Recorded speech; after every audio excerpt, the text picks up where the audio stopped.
السلام عليكم ورحمة الله وبركاته. الحمد لله رب العالمين، والصلاة والسلام على رسوله الأمين، أما بعد. أعوذ بالله من الشيطان الرجيم. بسم الله الرحمن الرحيم.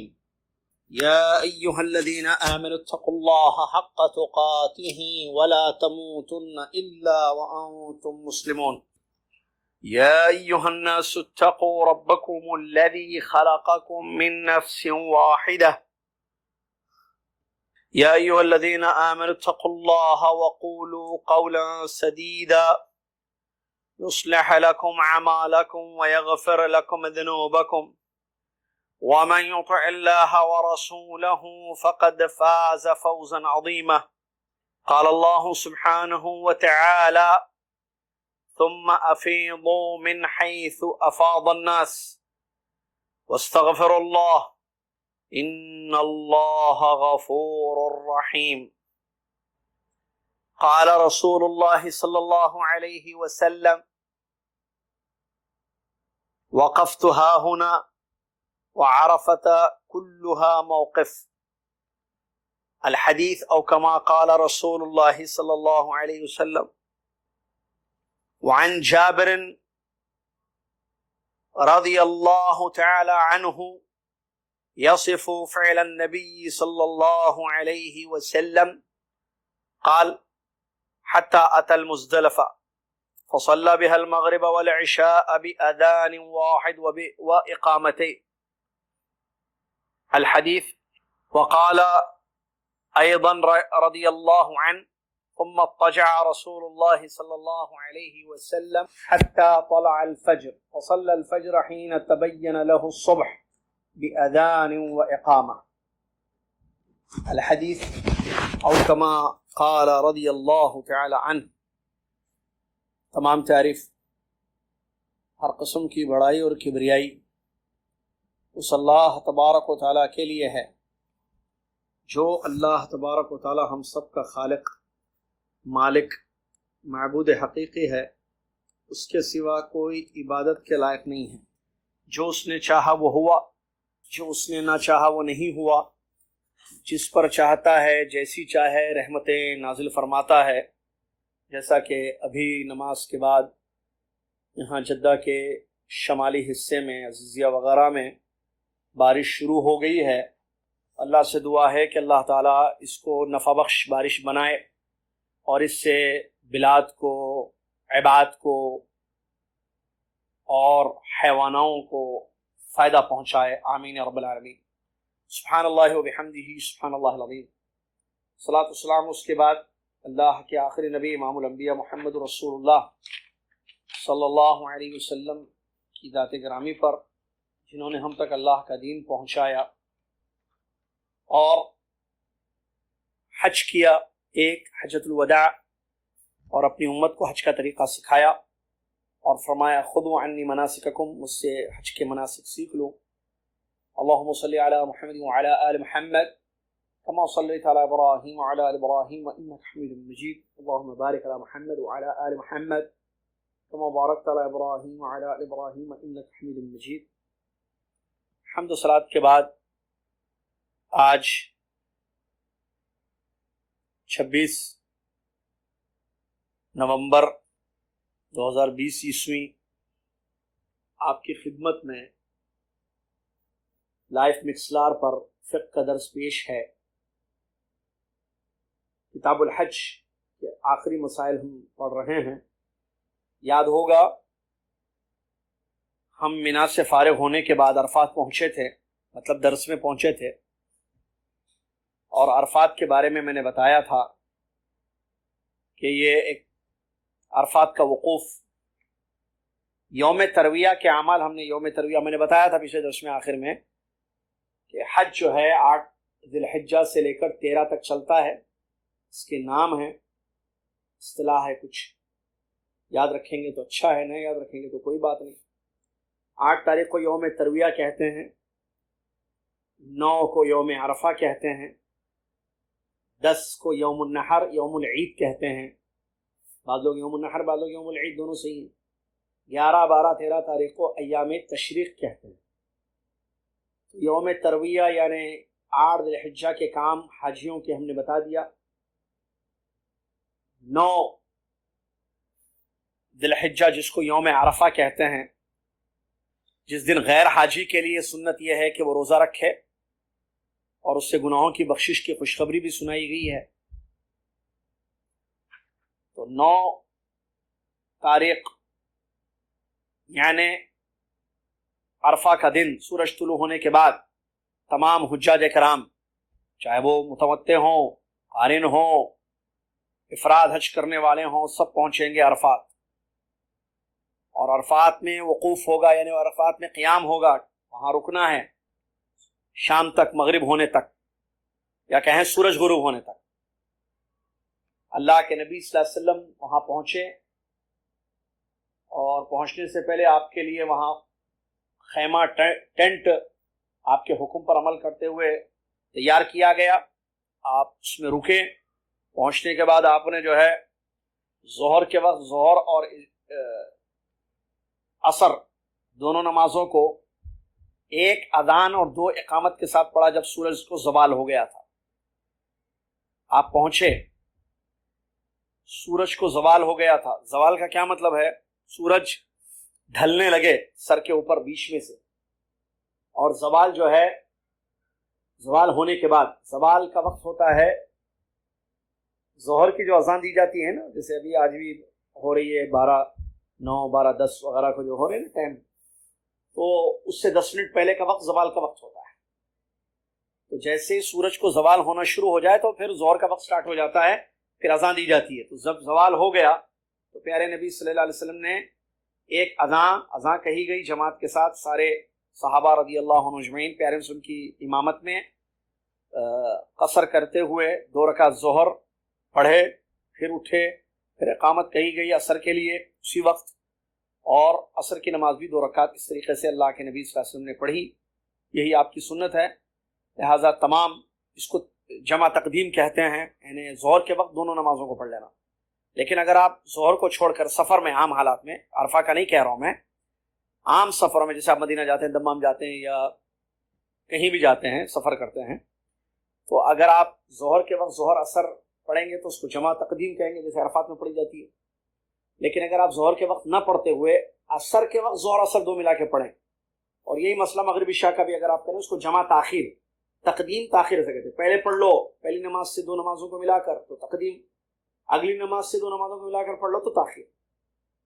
عرفات میں جمع تقدیم ہوگی، یہی سنت ہے تمام حاجیوں کے لیے. یہاں بھی مخالفت ہوتی ہے، مخالفتیں تو خیر دنیا میں بہت کی جاتی ہیں. ہم نے خود دیکھا عرفات کے میدان میں، آپ نے بھی دیکھا ہوگا کہ بعض لوگ ظہر اور عصر جمع نہیں کرتے ہیں. ظہر کے وقت ظہر پڑھتے ہیں 4 رکعت، عصر کے وقت عصر پڑھتے ہیں 4 رکعت. کیا دلیل بھائی؟ پیارے نبی صلی اللہ علیہ وسلم کے ساتھ جتنے صحابہ تھے، تھوڑی سی بات تفصیل میں نہیں جاتے کیونکہ وقت نہیں ہے ہمارے پاس یہ فقہی اس ایک مسئلے کی تفصیل میں جائیں ہم، کیونکہ مسائل اور بھی ہیں ہمارے پاس ایام تشریق وغیرہ کے اعمال حج کے. تو پیارے نبی صلی اللہ علیہ وسلم کے ساتھ صحابہ نے حج کیا. میں 2 پوائنٹس بتا دیتا ہوں، سمجھ لیجئے بس. پہلا پوائنٹ، نبی علیہ السلام کے ساتھ جنہوں نے حج کیا صحابہ، وہ صرف مدینہ کے تھے کیا؟ سوال. مکہ کے صحابہ نہیں تھے جو مکہ کے باشندے ہیں، مکہ کے یا مکہ کے قرب و جوار میں قریب میں رہنے والے. پھر سب نے نبی صلی اللہ علیہ وسلم کے پیچھے، اب مکہ والے تو مقیم ہو گئے نا بھائی، چلو مدینہ سے آئے مسافر تھے، یہ سمجھ میں آئے گا. مکہ کے جو صحابہ تھے، مکہ کے اطراف کے صحابہ، سب نے نبی صلی اللہ علیہ وسلم کے ساتھ عرفات میں جو ہے ایک ساتھ نماز پڑھی ہے، جمع اور قصر.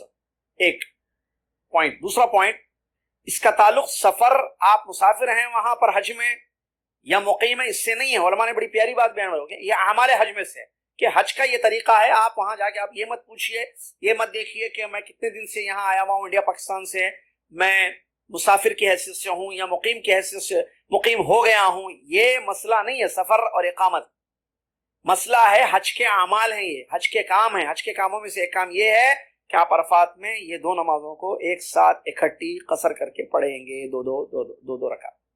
That's all.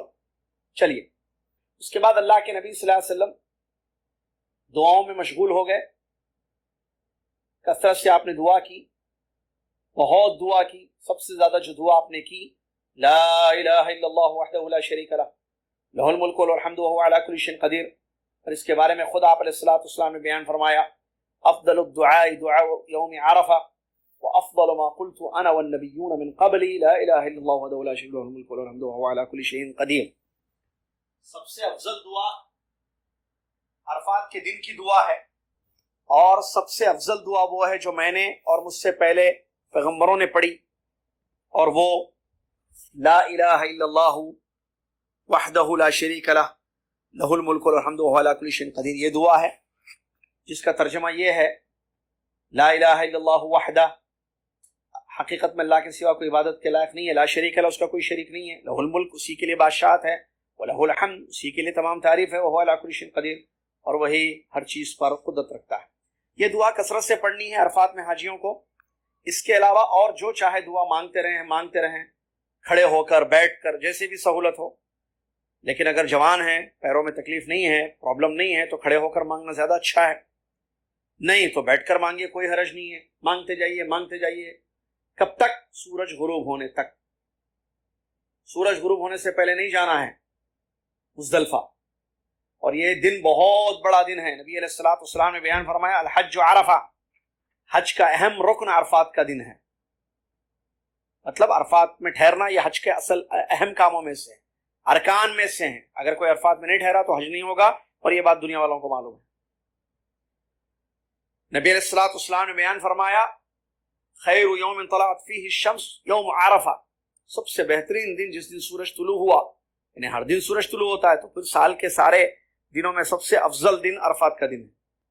اللہ کے رسول نے فرمایا، اس دن اللہ تعالیٰ لوگوں کو بخشتا ہے، رحم کرتا ہے، اور اللہ کی بخشش اور رحمتوں کو دیکھ کر ابلیس جو رسوا اور ذلیل ہوتا ہے، اتنا کبھی نہیں ہوتا ہے۔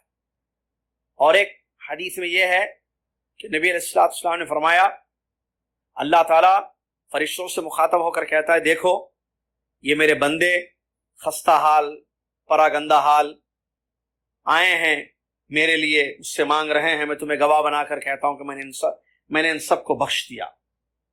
تو بہت فضیلتیں ہیں، اس میں کوئی شک نہیں ہے۔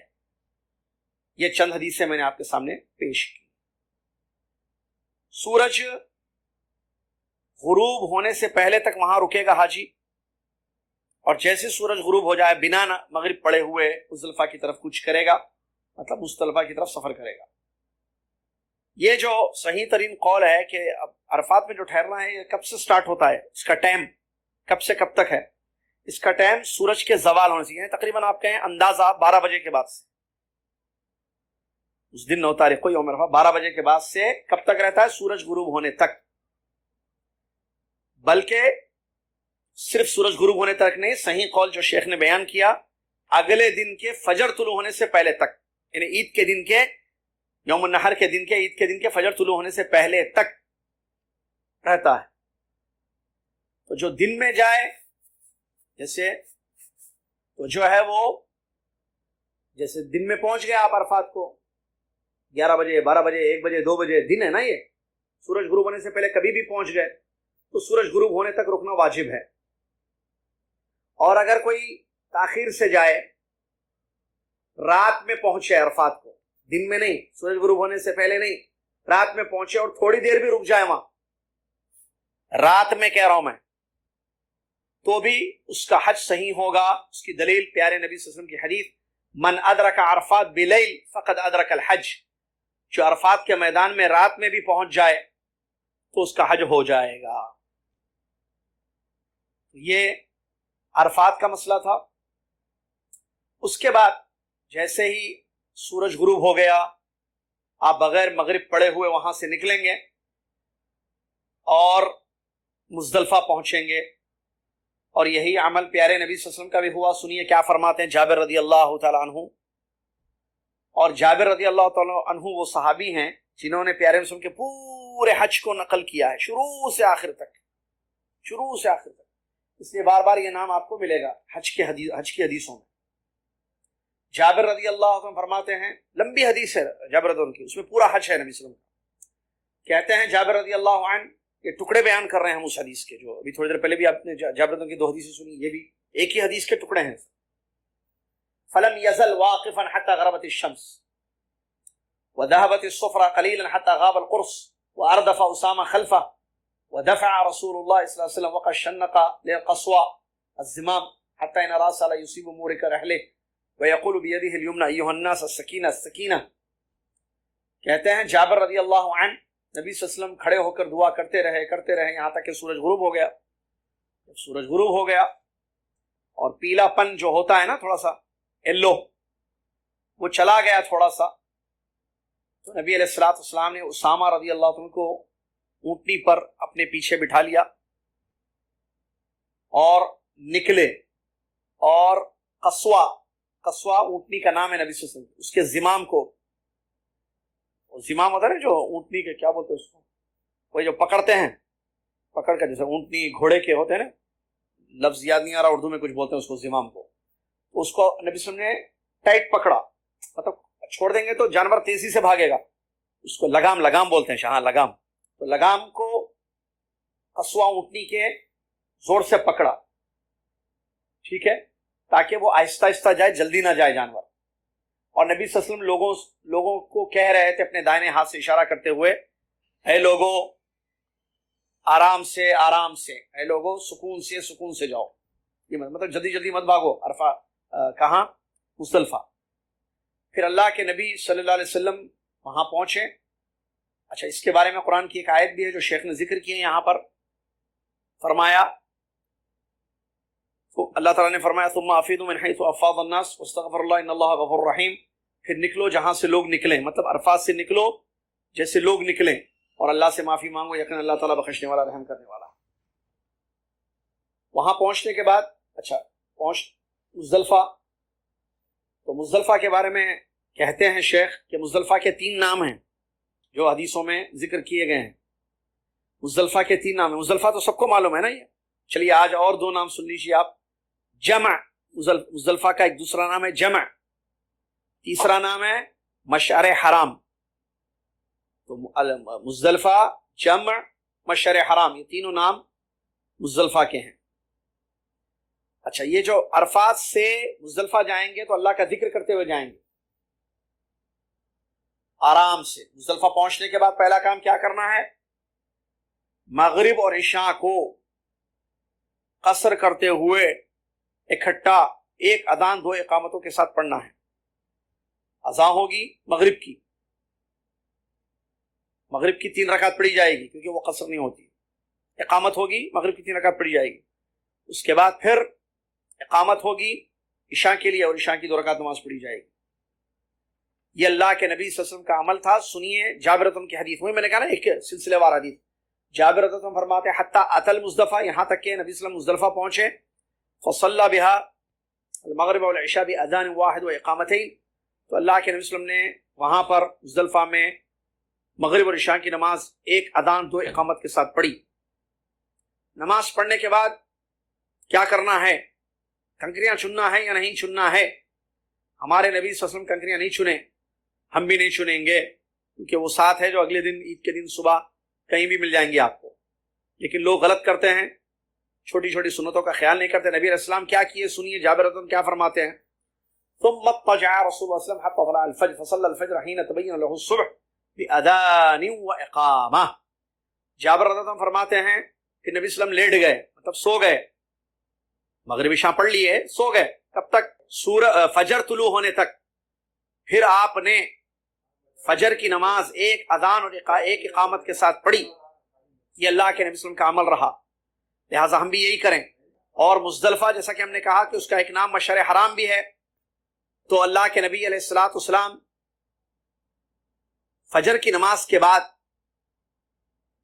دعا کیے جب تک کہ سورج طلوع نہیں ہوا تھا اور سفیدی چھا گئی تھی. یہ بھی ایک عمل ہے، سنت ہے جو لوگ بھول گئے ہیں عام طور پر. فجر کی نماز کے بعد عید کے دن مزدلفہ میں آپ جب رات گزار کر فارغ ہوتے ہیں، رات گزار لیتے ہیں، صبح فجر پڑھیں گے، اس کے بعد دعا کریں گے سورج نکلنے سے پہلے تک، تھوڑی سی سفیدی ظاہر ہونے تک. ٹھیک ہے. چلیے یہاں ایک اور ایک مسئلہ شیخ نے ذکر کیا ہے جو عورتیں یا بچے ہیں ان لوگوں کے لیے اجازت ہے چاند غروب ہونے کے بعد مزدلفہ سے مینا کی طرف وہ نکل سکتے ہیں. چاند غروب ہونے کے بعد میں بھی کہتا رہتا ہوں، میں نے آج ہی اپنے گھر میں کہا تھا کہ وہ جو کام ہے آج ایک کرنے والا انشاءاللہ آج کے چاند غروب ہونے سے پہلے میں کروں گا. عام طور پر لوگ چاند غروب ہونے کو مذاق شاذ سمجھتے ہیں. چاند غروب ہونا یہ حقیقت ہے. جیسے سورج غروب ہوتا ہے ویسے چاند بھی غروب ہوتا ہے، اور یہ تقریباً جو ہے 1:30-2 بجے، بہرحال ٹائم موسم کے حساب سے الگ الگ ہوتا ہے. سورج کب غروب ہوتا ہے وہ تو معلوم ہے، جیسے 5:40 وغیرہ کو غروب ہو رہا ہے آج کل. لیکن چاند غروب ہوتا ہے بالکل آدھی رات کے بعد، یعنی 1 بجے کے بعد کا ٹائم جو ہوتا ہے اس وقت جو ہے چاند غروب ہوتا ہے. مغرب سے فجر کو آدھے حصے میں آپ ڈیوائڈ کریں تو آدھی رات کے بعد، یعنی 12-12:30 کے بعد کا جو وقت ہوتا ہے اس وقت جو ہے چاند غروب ہوتا ہے. چاند غروب ہوتا ہے، سورج نہیں. تو چاند غروب ہونے کے بعد، چاند غروب ہونے تک یعنی 12-1 بجے تک عورتیں بچے بھی رہیں گے وہاں مزدلفہ میں.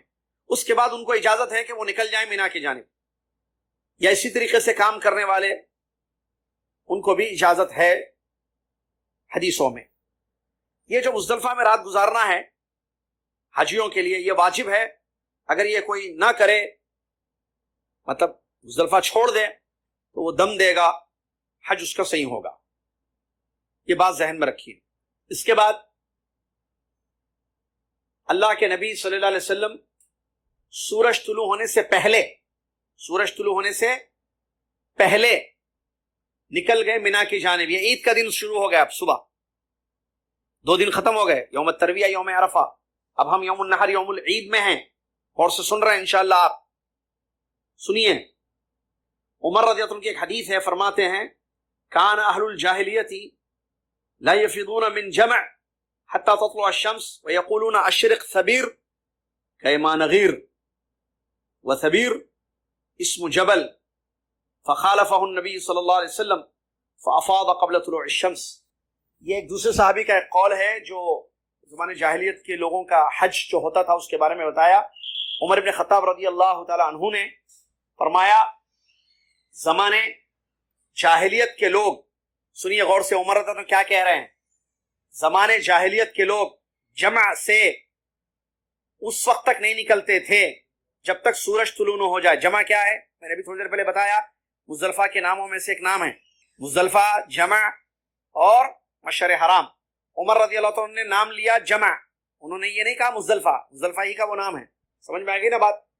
تو جمع سے نہیں نکلتے تھے، یعنی مزدلفہ سے نہیں نکلتے تھے کب تک؟ جب تک سورج طلوع نہ ہو جائے. کون؟ مشرکین. اچھا، مشرکین بھی حج کرتے تھے؟ جی ہاں، حج کرتے تھے. اور وہ لوگ کہتے تھے اے ثبیر پہاڑ، سورج کو نکال اپنے پیچھے سے تاکہ ہم بھی مینا کے لیے نکلیں. اور ثبیر جو ہے پہاڑ کا نام ہے بہت بڑا جو مزدلفہ میں ہے، پھیلا ہوا پہاڑ. تو وہ کہتے تھے اے پہاڑ، سورج کو، اس کے پہاڑ کے پیچھے سے سورج نکلتا تھا، وہ جگہ تھی نا سورج نکلنے کی. تو وہ کہتے تھے کہ سورج کو نکال دے اے پہاڑ تاکہ ہم بھی نکلیں مینا کی جانب.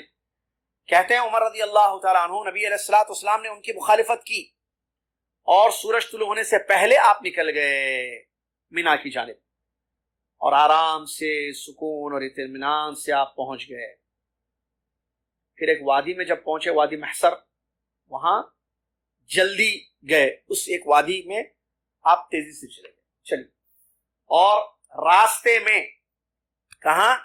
راستے میں نبی علیہ الصلوۃ والسلام کے لیے کنکریاں چنی گئی، اور یہی افضل ہے. عبداللہ بن عباس رضی اللہ تعالیٰ عنہما کہتے ہیں، عبداللہ بن عباس رضی اللہ تعالیٰ عنہما، نبی علیہ الصلوۃ والسلام اونٹنی پر سوار تھے عید کا دن.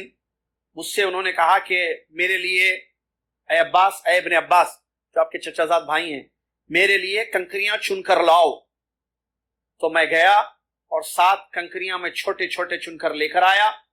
پیارے نبی صلی اللہ علیہ وسلم لیے جانور پر سوار تھے اپنی قصوا پر، اور ایسے اچھال رہے تھے اپنی ہتھیلی میں کنکریوں کو، اور لوگوں سے کہہ رہے تھے، حدیث سنیے دیکھیے، کنکریاں اچھال کر نبی صلی اللہ علیہ وسلم ایسے کہہ رہے تھے امثال ہؤلاء فرمو، اس طریقے سے کنکریاں مارو، اے حاجیو، اے ساتھیو، اس طریقے سے کنکریاں مارو.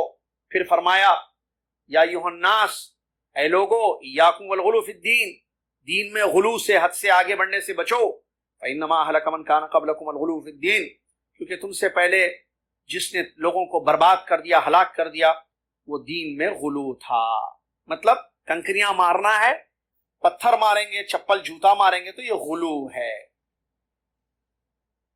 اور کہتے ہیں علماء، شیخ کہتے ہیں چونکہ نبی علیہ السلام نے کنکریاں ماری، لہٰذا کنکریاں ہی ماری جائیں گی جمرات کو، اور پتھر نہیں مارے جائیں گے، اس لیے کہ حدیث میں حصا ہے اور پتھر کو حجر کہتے ہیں، لہذا اور نبی علیہ السلام نے فرما دیا مجھ سے حج کے طریقے سیکھ لو بار بار۔ تو حج کا طریقہ یہ ہے کہ کنکریاں مارنا ہے، اور کوئی پتھر مارے تو اس نے کنکری نہیں ماری، مارنا کنکریاں ہیں، آپ پتھر مار رہے ہیں، نبی صلی اللہ علیہ وسلم کی مخالفت کر رہے ہیں، غلط ہے یہ۔ تو اللہ کے نبی علیہ السلام نے جو کنکریاں ماری پہلے 7، وہ جمرۃ العقبہ کو ماری، جس کو جمرہ کبریٰ کہا جاتا ہے، بڑا جمرہ، لوگ شیطان بھی بولتے ہیں، شیطان نہیں بولنا چاہیے میرا۔ کیسے ماری نبی علیہ السلام نے 7 کنکریاں، ایک کے بعد ایک، 1 by 1، اور ہر کنکری پر مارتے وقت اللہ اکبر نبی صلی اللہ علیہ وسلم نے پڑھا۔ اور حوض میں کنکریوں کا گرنا ضروری ہے، چاہے قریب سے ماریں یا دور سے ماریں۔ اللہ جزائے خیر دے مملکت عربیہ سعودی عربیہ کو، یہاں کی حکومت کو، انہوں نے بہترین ایسا انتظام کیا ہے، چھوٹی چھوٹی سنتوں کا، اللہ اکبر، ایسا بنا دیا ہے کہ نیچے حوض میں ہی سارے حاجیوں کی کنکریاں جائیں گی، ایک ساتھ کئی حاجی کنکریاں ماریں گے، ایسا دیوار بنا دیا ہے کہ دیوار کو لگے تب بھی چلے جائے گی، حوض میں گرے تب بھی نیچے جا کے وہ جو اصل حوض ہے وہیں پر جا کر کنکریاں گر جائے گی۔ اس طریقے سے بہترین انہوں نے انتظام کر دیا ہے۔ جیسے ابھی جو ہے ملک سلمان حفظہ اللہ نے پچھلے دنوں یا پچھلے جمعرات کو تقریباً جتنا مجھے یاد ہے، انہوں نے حکم دیا تھا کہ استسقاء بارش طلبی کے لیے نماز پڑھو، یہ حکم دیا انہوں نے سنت کو زندہ رکھنے کا، اور نمازیں پڑھی گئیں۔ پھر اس کے بعد بھی بارش ہوئی، آج بھی بارش ہوئی، الحمدللہ اللہ نے دعائیں سن لیں۔ یہ خیر ہے جو اس ملک میں ابھی بھی ہے، سنتوں کو زندہ رکھا جاتا ہے، سنتوں پر عمل ہوتا ہے، اور سنتوں کی طرف عمل کرنے کی دعوت دی جاتی ہے، اور اس کے لیے چیزوں کو مہیا بھی کیا جاتا ہے۔ یہ حقیقت ہے، کوئی انکار کرے یا مانے کوئی یا نہ مانے۔ اس کے بعد اللہ کے نبی صلی اللہ علیہ وسلم نے کنکریاں مارنے کے بعد کیا کہتے ہیں، جانور کی قربانی دی، اور کہتے ہیں شیخ حفظہ اللہ کہ جمرہ عقبہ کو کنکری مارنے کے بعد جن پر ہدی واجب ہے، یعنی تمتع حج کرنے والے اور قران حج کرنے والے، وہ جو ہے جانوروں کی ہدی کریں گے، یعنی ذبح کریں گے جانوروں کو، اور کھائیں گے اور کھلائیں گے بھی، اور اس کے بعد اپنے بالوں کو یا تو حلق کروائیں گے، یعنی پورے جڑ سے اکھاڑیں گے، یا کٹنگ کروائیں گے، حلق افضل ہے۔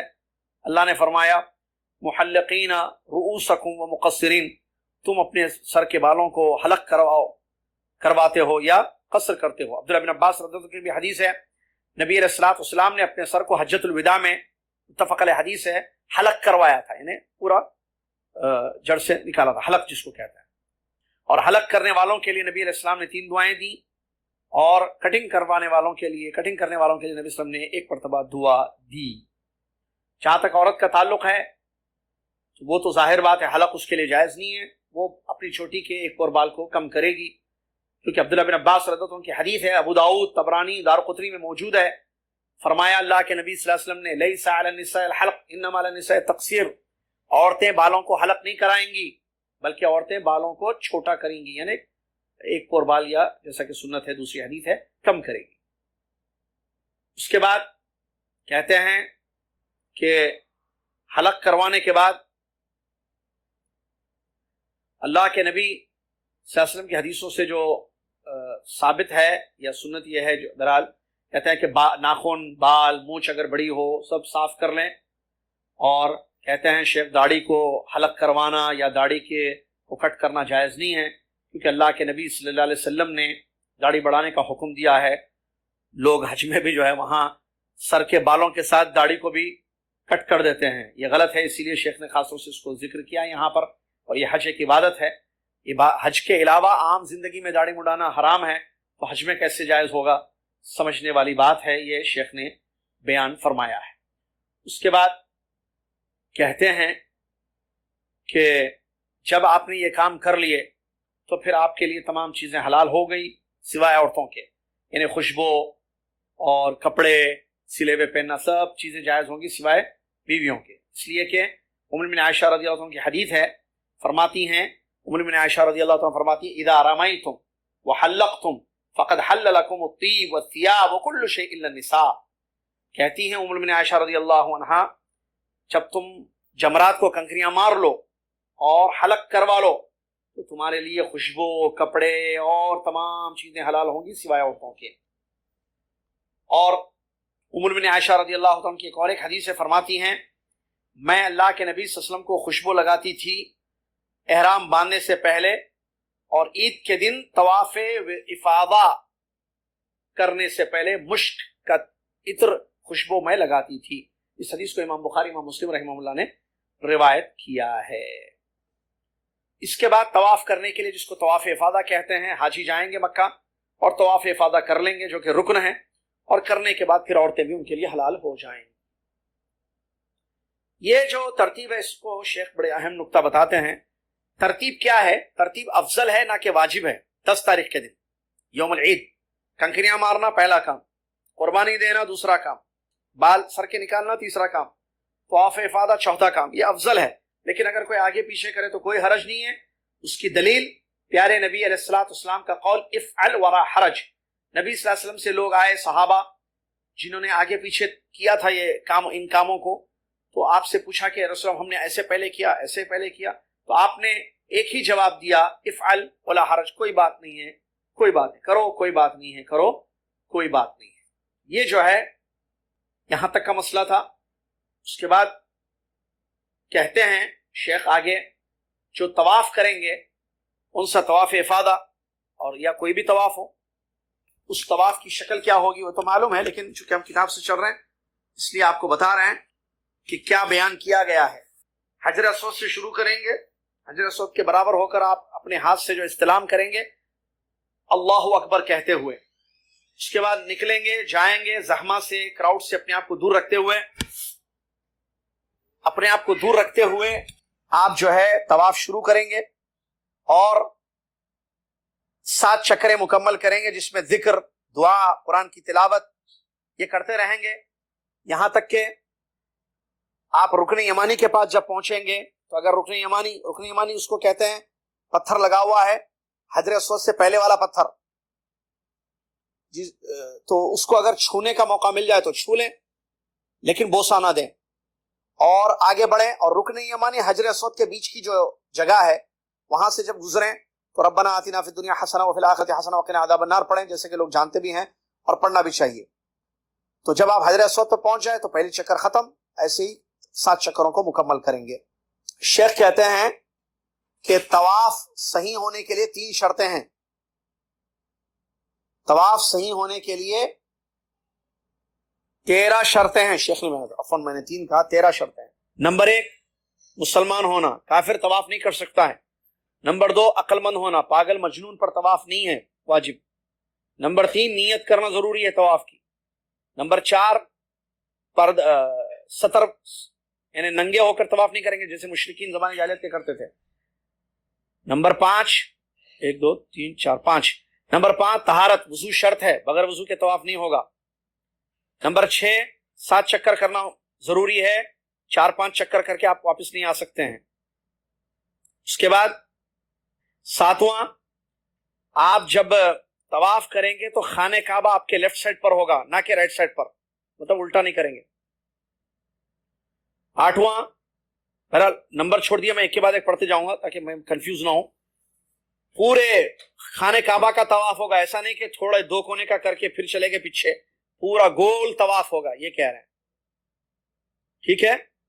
اور وہ اندر سے بھی نہیں کریں گے ہجر کے اندر سے، بلکہ خانہ کعبہ سے کا طواف ہوگا۔ اس کے بعد اگر استطاعت ہے تو پیدل چل کر طواف کریں گے، مجبوری میں آپ کیا کہتے ہیں اس کو، ویل چیئر وغیرہ کا یوز کر سکتے ہیں۔ اس کے بعد ایک کے پیچھے ایک طواف کریں گے، یہ نہیں کنٹینیو طواف کریں گے، کنٹینیو چکر کریں گے، یہ نہیں کہ 2 چکر کرے پھر چلے گئے، کھا کے آئے پھر باقی کے چکر کرے، ایسا نہیں، یا جوس پی کر آئے پھر باقی کے چکر کرے، ایسا نہیں ہے، ایک کے پیچھے ایک چکر کریں گے۔ اللہ یہ کہ نماز قائم ہو جائے. اگر نماز قائم ہو جائے مطلب نماز کی اقامت ہو جائے تو آپ اپنی چکروں کو روک کر فرض نماز پڑھ لیں گے, اور یا جنازہ آ گیا تو جنازے کی نماز پڑھ لیں گے, یا فرض نماز ہے تو فرض نماز پڑھ لیں گے. اس کے بعد اپنی چکروں کو کمپلیٹ کریں گے, اور جہاں سے شروع کیے تھے وہاں, اور مسجد کے اندر سے طواف کریں گے. یہ بھی ایک شرط ہے, باہر سے نہیں. بڑا اچھا شیخ نے کہا ہے, مطلب ویسے تو کرتے ہی ہیں لوگ, لیکن کوئی یہ نہ سوچے کہ بھائی کراؤڈ بہت ہے, حج کا موسم ہے, مسجد حرام کے باہر سے چکر ماروں گا. نہیں, مسجد کے اندر سے چکر مارنا ہے آپ کو. اور آخری 13واں کہتے ہیں 13ویں شرط کہ آپ حجر اسود سے شروع کرتے ہوئے حجر اسود پر ختم کریں گے, کسی اور کونے سے شروع نہیں کریں گے. جیسے آپ کا طواف ختم ہو گیا 2 رکعت نماز پڑھیں گے, کہیں بھی پڑھیں گے, لیکن افضل یہ ہے کہ مقام ابراہیم کے پیچھے آپ پڑھیں. اور اس میں جو ہے سنت یہ ہے کہ آپ پہلی رکعت میں سورہ فاتحہ کے بعد قل یا ایھا الکافرون, دوسری رکعت میں سورہ فاتحہ کے بعد قل اللہ احد پڑھیں گے. اس کے بعد صحیح کرنے جائیں گے, اور یہ صحیح بھی حج کی صحیح ہے جو رکن ہے. صفا کے پاس جائیں گے, قریب ہوں گے, صفا پر چڑھیں گے, اللہ اکبر 3 مرتبہ پڑھیں گے, پھر یہ دعا پڑھیں گے لا الہ الا اللہ وحدہ لا شریک لہ, لا الہ الا اللہ وحدہ لا شریک لہ, لہ الملک وله الحمد یحیی و یمیت وهو حی لا یموت بیدہ الخیر وهو علی کل شیء قدیر. اس کے علاوہ بھی دعا ہے, پڑھیں گے لا الہ الا اللہ وحدہ انجز وعدہ والی دعا, وہ بھی حدیث میں ہے, جو شیخ نے یہاں ذکر نہیں کیا لیکن وہ بھی ثابت ہے. اس کے بعد آپ صفا سے مروہ کی طرف رخ کریں گے, مروہ پہنچیں گے 1 چکر, اور بیچ میں جو ہری لائٹیں ہیں اس میں دوڑیں گے مرد حضرات, عورتیں نہیں. اس طریقے سے چکروں کو اپنی کمپلیٹ کریں گے, صفا سے مروہ 1, مروہ سے صفا 2, اس طریقے سے 7 چکر مکمل کریں گے. یہ 7 چکروں میں وضو شرط نہیں ہے, اور کوئی مخصوص ذکر یا دعا بھی نہیں ہے. پھر کیا پڑھے؟ قرآن کی تلاوت کرے, اللہ کا ذکر کرے, جو چاہے اپنی زبان میں اللہ سے دعائیں کرے. اس کے بعد شیخ کہتے ہیں صحیح ہونے کے لیے کچھ شرطیں ہیں. میں ختم کر رہا ہوں بات کو, بس آخری پوائنٹ یہی ہے, دیکھیں سبحان اللہ, شرطیں یہ آخری ہیں. صحیح کے لیے شرطیں نمبر 1 یہ ہے, 3 شرطیں ہیں صحیح کے لیے. نمبر 1 نیت ضروری ہے. نمبر 2 صفا مروہ کے درمیان ہی صحیح کریں گے, کسی اور جگہ نہیں کر سکتے ہیں. اور نمبر 3 صحیح کرنے سے پہلے آپ کو طواف کرنا ضروری ہے. اسی کے ساتھ یہ باب ختم ہو گیا. اللہ سے دعا ہے اللہ تعالی ہم سب کو سنت کو سمجھنے اور اس پر عمل کرنے کی توفیق عطا فرمائے. آمین. وآخر دعوانا الحمد للہ رب العالمین. والسلام علیکم ورحمۃ اللہ وبرکاتہ.